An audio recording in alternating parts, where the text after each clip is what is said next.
All right, so this is part 2. We're going to finish drawing the still life. This one we're going to tackle the basket, the paintbrush, and the fabric, and then we'll draw on the beads, okay?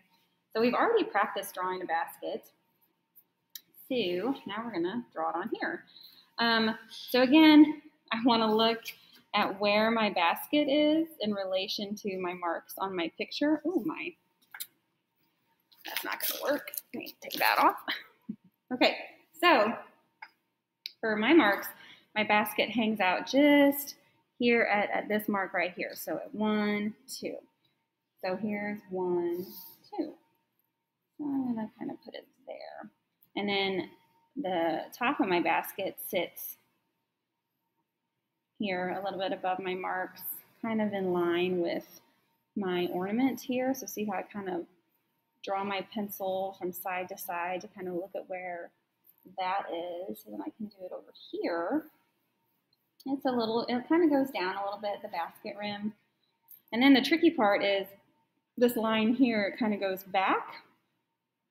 And then you have to get the back part of the basket. So where is that? Kind of, I draw my pencil over and it's in line with the top part of my ornament, kind of. So I'm going to kind of use that here. I kind of sketch this line in. Here's my basket. And then there's like the back, because we want our basket to look like it's open, because it's going to have that paintbrush in it. Okay. So I'm thinking I'm going to bring this down a little bit to fix that. Okay. So when we practiced our basket texture, we had, the rim area of the basket, which is thicker, and then we did our vertical pieces first. So depending on how your picture drawing is going, if I were to count, I see 1, 2, 3. I do see the 4th one, but I'm not going to worry about that. We're going to worry about just 1, 2, 3. So if I were to come over here to my sketch, I'll zoom in a little bit for you. Again, when we remember how we drew it with our practice, I drew these 2 lines first for the rim of that top part of the basket. I'm going to go ahead and get these marks out of the way because they're probably a little confusing right now. Get all that out of the way.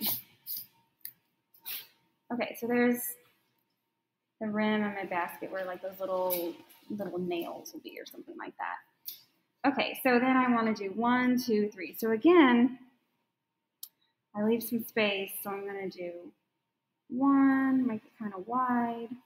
So here's 1, and I'm going to number it because I don't want to lose it. And then I'm going to, again, leave some space. And when we did our practice one, we used our finger to make the space, and you can do that, but you don't have to. Just make sure you leave some space. So then here was my 1 vertical piece, and I'm going to do space. And then I draw a line. And then my second one. So I have 1, 2. I see that go back here. And I'm going to leave some more space again. And then draw 2 more lines for number 3. And then, where does the bottom of the basket go? It's like right here coming out of my cup. Something like that. Forgot about that. So there's like the bottom of my basket. If you have more room and you wanna fill in another vertical piece, that's fine. Or maybe you were only able to get 2 because depending on the size that you made them, that's fine. You can't really see mine, of course. So I have 1, 2, and then 3. Okay. And then again, next thing with our basket is we want to do the horizontal pieces. So I have 1, 2, 3, 4, 5, 6, 7, 8. I have a lot. I'm not going to get all those 8 in because honestly, we're going to draw those pieces a little bit bigger than they are on our picture. Because you can draw them that small, but I'm going to draw mine a little bit bigger so that I see them more. All right, so You kind of remember from our text or our practice thing. So here we go. So again, I leave a little bit of space here, so I go, so here's 1, maybe I number it out here. So see, I do 2 lines, 1 line and then 2 lines for number 1. And then depending on where your cup is and your basket is, it just kind of depends on where things are. I'm over here now, and that's okay. So now I'm going to do my second one. So I leave a little bit of space. So here's number, and then I kind of have to see where it's going to go behind this mug. So there's number 2. So there's a line and there's a line. So that's going to be my second horizontal.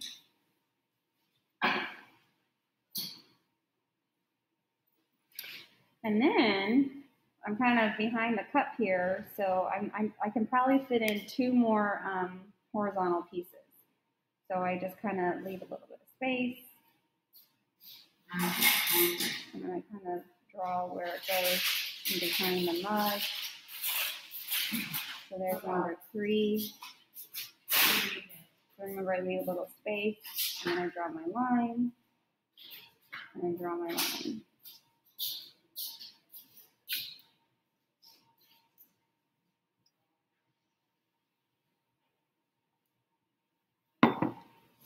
And now let's do one more. Maybe you're done. Maybe you filled it up. Maybe you have more room than I do, or less room. I have a little bit of room here for 1 more horizontal piece. So again, I leave a little bit of space, draw my line, and then end my line down here. So that's number 4. Hopefully you kind of see that.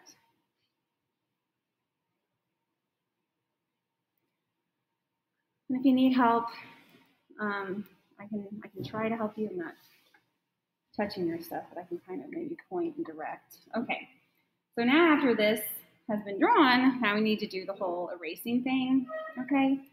So you can kind of look at your basket here and kind of start off with that. So this first weave is going over, under, and then over. So when we go to our drawing, our over piece, we erase those vertical lines. So there's over. So I erased here and here.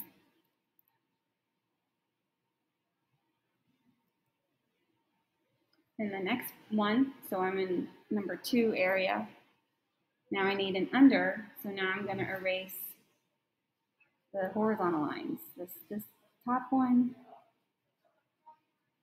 and this bottom one.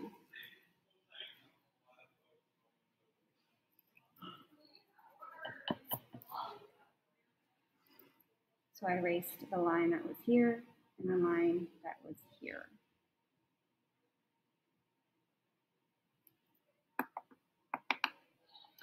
Okay, so then over to number 3, go back to the over where I erase those vertical lines. Let me draw that. Oh, that messed up. So I erased this vertical and this vertical. So now, depending on what you have below there and where your coffee mug is, it might kind of look a little bit different than mine. But just know that, you know, this next row has to be opposite from what was above. So, you know, I'll just come to right here. So if this I erased the sides, now here I'm going to erase the top and bottom in that area to make it look like it's going under.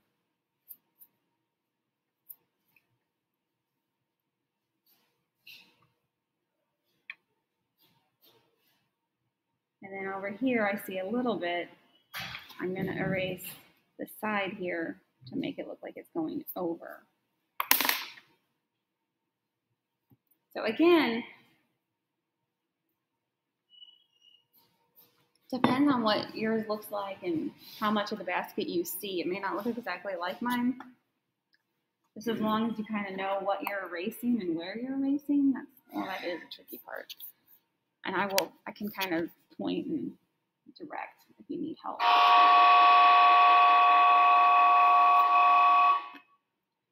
Okay, so now down to number 3. We're almost done here.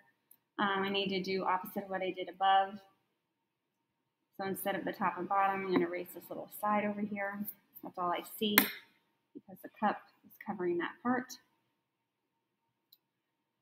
I'm in the second column back to this.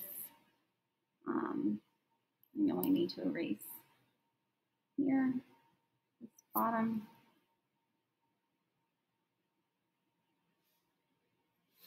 And then down here, I'm in the last area. I need to erase the sides.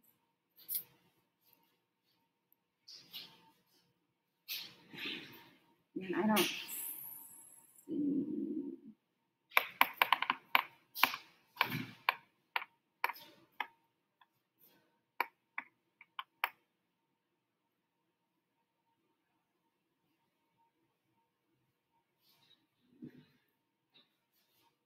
No, even I messed up. I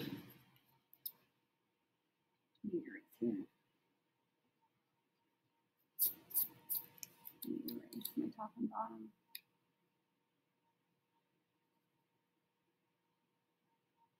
And then over here, the second one, I erase the side. Just depends again what you kind of see back behind that coffee cup. All right, paintbrush. So it's kind of at an angle. It's coming out of my basket. How tall is it compared to the bottle? Where does it go in relation to these marks? It's kind of like halfway between number 1 and number 2. So on my drawing, you can kind of see it. Number 1, number 2, and here's about halfway. So my paintbrush, let me get both of these things in here. The paintbrush is going to come out. Look at that shape and how it hits the basket. Goes out a little bit of a curve.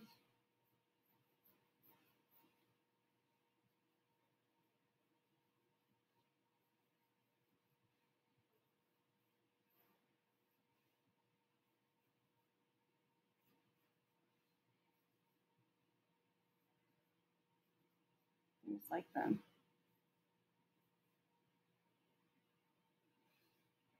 you can worry about the detail later. And I erase that line back there. That's the basket. Also, we don't want to forget about the like this inside area of the basket. We're not going to worry about the weaving, but I am going to draw this other line to make this look thick there. And then I do have a handle that just pops out from behind the paintbrush that we are going to put into. It's just kind of like a little curve. And I drew 3 lines to make it look kind of thick, and that'll help when we start shading. So I had these 2 lines and then a slightly smaller line underneath to make it look thick. Okay, almost done. Then the fabric. And right now, we're just going to use line. I'm going to try and get it to where you can see both of these things. I guess I'll bring it up. Okay. So when we did our practice texture, remember we were talking about these shapes of these values, and they kind of form these lines at first. So, where is this coming out of our paintbrush? It's like right here, and it's going off the page. So I'm going to kind of draw that line, make it go off the page. And then what's really important is I'm going to draw these lines for where these lights and darks hit each other so that I know, because that'll help. So where is this one coming out of the bottle in the book, and then it kind of goes up and evaporates. And it kind of goes up. And then where is this one coming out of? Like right here. And obviously when we get into value, we'll define these a lot more. Where is this one coming out of the ornament? And then it goes up into the bottle and then back out again.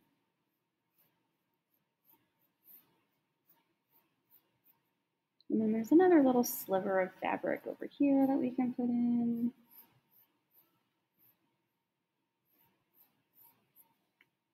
I'll probably put in this little like triangular shape because I know that, I'll be shading that in with willow eventually, that dark area. Maybe I'll even put in like this dark shape of this value, this shadow that the paintbrush is casting, just so that I can tell myself later on that that'll be dark.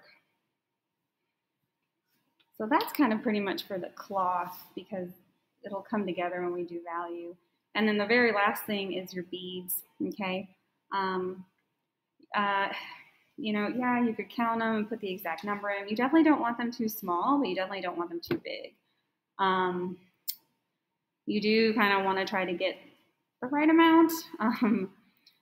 So 1, 2, 3, 4, 5, 6, 7, 8, 9, 10, 11, 12. But you can look, I have like one bead that's kind of touching this book and then one on the other. So that may be helpful with how the size. So here's like this book, here's this bead, and then you kind of just go from there. And you're just kind of drawing on that line that you've created. And then they'll look real and have form when we do the shading and the value. Like right now, we're not gonna. And then they do at times start to get a little bit close and kind of overlap one another. So you kind of want to pay attention to that, especially when they curve into the cup. I only see about part of that one right there.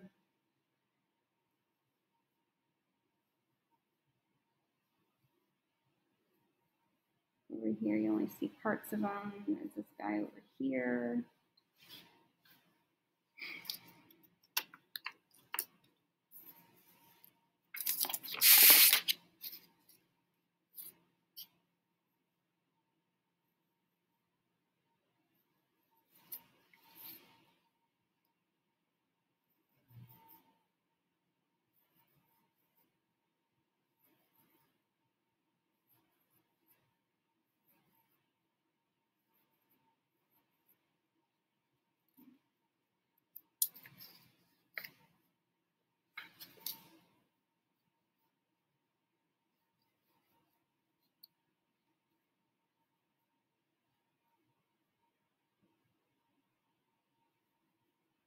And there I'm adding the shadows of some of those beads, but I'll do more work with that when I actually